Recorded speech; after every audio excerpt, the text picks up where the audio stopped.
Alright, let's take a look at your feet. What I want you to understand is all of the tissue in your calves interrelate into this soleus section, comes underneath the calcaneus bone, and comes underneath the arch of your foot. What I want you to keep in mind is, if you look at this on an anatomical chart, a lot of the tissue comes underneath and kind of, if you can imagine these being muscles, they go underneath and they create the arch of the foot. So because they come this way, what we want to do is take the ball, and when we say cross friction, if the tissue runs this way, then we're going to run the ball forwards and backwards. That's cross friction massage at the bottom of your feet. Now, one of the things that I want you to keep in mind is you can bruise your foot really, really easily by putting too much pressure. So what I always say to my clients is find a hot spot, hang out there for a moment, raise your toes up, and what that does is that starts to add movement, and curl the toes back down and back up. If you're sitting on a hot spot, you're going to notice when you add the movement, it actually hurts a little bit more. Just keep that movement going until the pain subsides. Once it does, you can move it to another pain point. Start adding some movement.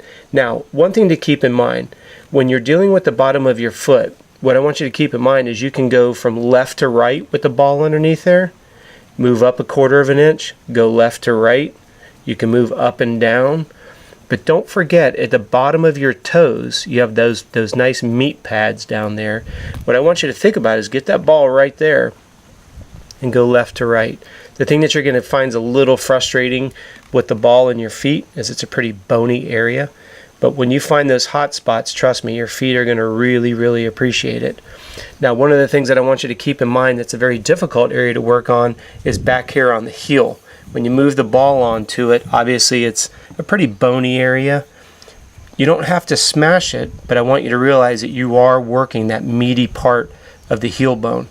Now, one of the things that I want you to keep in mind is if you're having problems in this Achilles area, we're going to want to do some work on the calves, both heads of the calf called the gastrocs, down into this flat muscle called the soleus, get the tension off of the back of that heel. So as you're watching this video series, I want you to understand that they all interrelate from your foot all the way up into your back of your skull, which we'll talk about in greater detail.